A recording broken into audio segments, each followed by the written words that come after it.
Hi guys, so it's day 2 of brooding. Day 2, and yesterday was largely uneventful. It was just a beautiful brooding day. Nothing unexpected.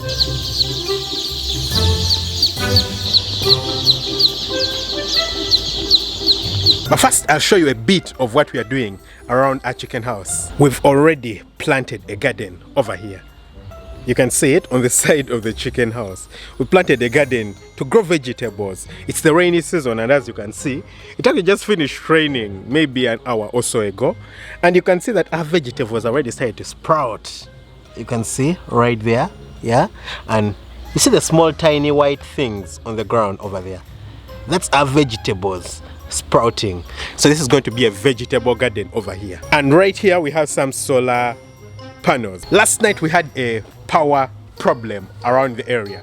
Not last night, but the whole of yesterday. Just yesterday morning, someone vandalized the electricity line. I hope you can see the pole. There's an electric pole right there in the distance. Yeah, there's a line that had been actually just put here recently because there was no electricity on this property. So we had to get 2 electric poles to bring the electricity over here. And as soon as they connected, there was power, but then someone vandalized the electricity nearby. And that meant that yesterday I was going to brood with no electricity. I tried using torches, some bright torches, but in 2 hours they were done. So it was going to be impossible. Luckily enough, I have an uncle who actually had solar panels nearby. 2 nice solar panels and solar batteries. We'll go up the ramp so that I show you exactly where the solar batteries are. But they were already using the upper section of the house. You can see my dad had grown maize nearby. You can see maize over there. And just above the banana plantation, there is maize over there. And it was harvested and it was put up here to dry. So maybe a few weeks and it will be completely dry and be ready to be processed. And right here, you can see our solar batteries. So these are the solar batteries, and you can see the electric wire that's actually going down to the solar panels. So these are what are being charged, and they are giving us electricity. So the birds are doing well, and I'm not complaining. Yesterday, they actually ate way less than I expected, but it's understandable. It was the very first day. They're just picking up and learning how to eat. So ideally, they ate about 10 kilos. Expect them to eat about 22 kilos, but well, that's an average for the first week. So, that's not a worry. They were just learning how to start eating. Today they are eating way more. I'll be able to tell that from the report tomorrow. But instead they ate just 10 kilos. It's because they are still figuring out what food is. They still don't know what food is. And they're just a day old. The mortalities, we had about 14 birds dying. Yes, 14 birds in total, because I think in the first video I told you guys that there were 5. And then we had a few more. But literally all the birds that were died were calves. Now calves are birds that should not be sold. So this is what happened. When the birds hatched, I rushed quickly to the hatchery because I needed to make sure that I bring them to the farm as early as possible. I wanted to travel in the times of the day when it's really cold. So I picked them up at about 2 a.m. And at 2 a.m. they were certainly not ready. They had just been hatched. So I picked out the birds, told them to vaccinate them, and it was in a rush. I got them and took them. So we didn't give time for the people at the hatchery to actually select out the birds that are supposed to be culled. Yeah. So the birds that are supposed to be culled, you're supposed to pick them out. All the birds that have nevers that haven't healed are not supposed to be given to the clients.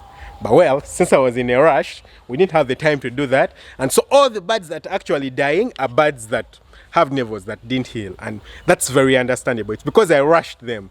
And I, of course, made sure that I compensated for that eventuality. So there were extra birds placed in. Instead of 2,500, I got almost 2,600 birds because I knew we're going to have those eventualities since the birds were not selected. So it's not a big issue. 15 birds dead on day 1 out of 2,600. Not bad. Of course, we are still having a few of them being identified at the moment. A few culls being identified at the moment. They'll slowly come out with time. Throughout the first week, we'll keep losing a few like that since we didn't select them. And then those will be done. So let's go inside because today is day 2. And I'll show you guys exactly what's happening on day 2. It's been a cold day, not an ideal day for me, because that means that even during the day, I'm having to use a lot of charcoal. If it was a hot day, I wouldn't need to use a lot of charcoal. And you can see that our sides, the side of the structure, are literally closed up. And those sides are closed up because during daytime, if you open it up, all the heat is going to escape. Now inside there is going to be dark. So you're going to forgive me I want to put the birds under a little bit of stress. I'll open the curtains just a little bit so that we have some light inside and I can show you guys what's happening. Otherwise, without the light, the whole place is going to look red and funny. So we're going to lift them up a little bit and I'll show you guys exactly what's happening. All right, our food dip with no boots in for obvious reasons. I believe I explained that in the previous video. And this is our entrance, improvised entrance, and you can see right now. Okay, so we have some light in because I've opened the curtains. And you can obviously see that the birds are a bit more active. You can see them running away. Some of them are running towards me because I'm talking. Others are running away to the corners. This is our stove. I believe in the previous video I didn't share it very well. It wasn't seen very well, but you can see it over here. So we have a flip here which you can open and close depending on how hot it is inside. And then you can see that we have fire inside to keep the place warm. The place remains nicely warm when the curtains are completely down, you know, on the sides, and the curtains are completely down. It's really warm inside here. I'm actually already feeling quite stuffy. You can see our birds over here. So we have our water. You can see a chick drinking water over there. That one is quite brave. It's not running away like everyone else. Everyone else is just moving around her. Take a look at that. She has finally also left. So twice every day we make sure that we place water inside the place because the water gets dirty. Once the birds are running around, they step inside the water. So you need to make sure that you clean it and replace it twice a day. So every morning and every evening we put clean fresh water. The other thing you need to remember is that inside here is quite warm because we are putting heat to try to warm up the place. So when the place gets warm like this, the water also gets warm. But you want the water to be fresh and cool, not as warm. So you need to make sure you keep replacing it. Don't leave it simply because it's present in the drinkers. No. Once it's 12 hours, so let's say 10 a.m., 10 p.m., make sure you replace the drinkers because remember the lights are going to be on the entire day, the entire night. You want the chicks to be continuously feeding, continuously drinking. If the birds are not feeding, if the birds are not drinking, then you're compromising the gain of weight on the birds. I can even see that the feathers have already started developing on some of the birds. I picked out one bird and can be seen right here. Yes, you can see some feathers, the wing feathers developing on this bird. Beautiful, isn't it? Yeah. So I'll put her down. So you need to make sure that you don't compromise the growth of the birds. Make sure that there is consistent lighting, consistent heating, so that the birds, instead of eating, they're not crumbling together looking for warmth. Make sure there is food, make sure there is water. So we've made sure that we have our drinkers cleaned, provided with water that has glucose in it. Then we can see our birds feeding. You can see them all running towards me. They love me. Yeah. Well, they love human voices. And you can see them feeding. So you can see our feeder plate over there. That's why we place our pelleted feed. But the other thing we did is disperse the feed on the floor. So you see feed on the floor when the birds move away. Yeah, let me clear them. You can see feed all around the floor.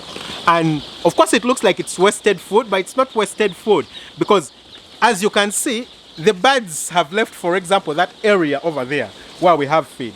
If I zoom in, you see that whole interior area, we have plates with feed. Now they have started running over there. And then they're all surrounding me around here. Yeah.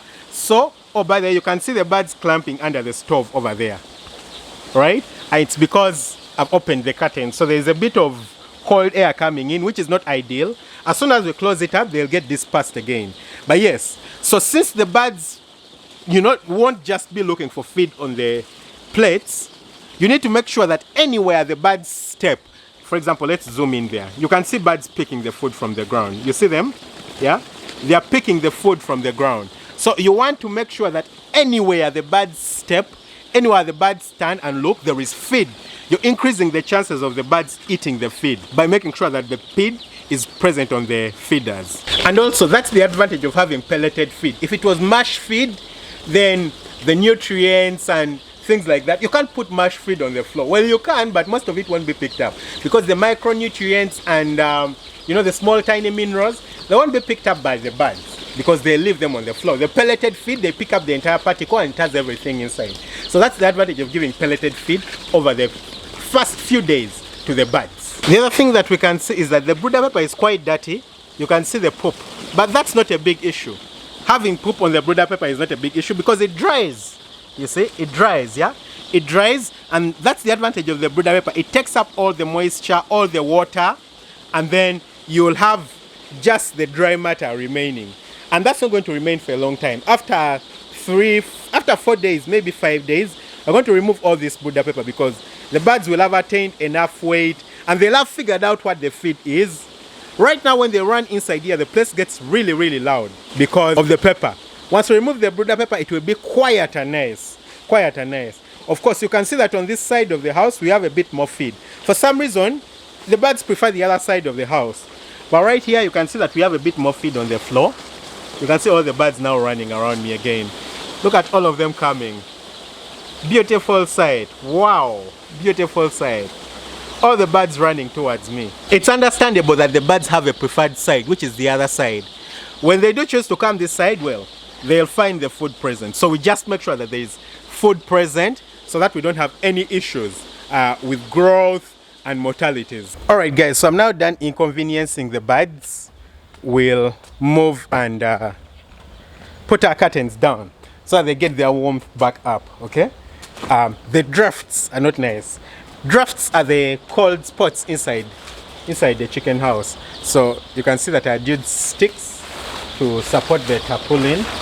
I'll just, okay, so we have this back down and another spot is here. Okay, just remove the stick and we are back. So our tarpaulin is back down.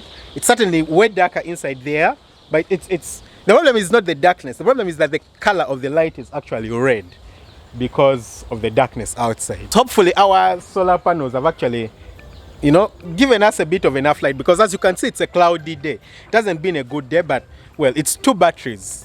They're actually quite weak. Yeah, I noticed last night, but well, they should be able to do the work for the night. Shouldn't be a very, very big worry. So I'm confident that we shall have enough light to take us through the night. So tell me what you guys think about our day 2. It's going nicely, very uneventful. We have some trees that we're going to be planting around, by the way. I'll show them to you. This is a channel that was built to take the water away because when it rains, a lot of water comes by. And these are our trees, about 200 of them. I'm going to plant them all around the property. 3 acres, but well, the number of trees is quite a lot. So I'm going to plant trees all along the edges of the property and even along the path coming inside to make sure that the place is well shaded and that we have enough windbreakers. There'll be good trees. They'll certainly take some time to grow, but well, better than nothing or better than not planting them.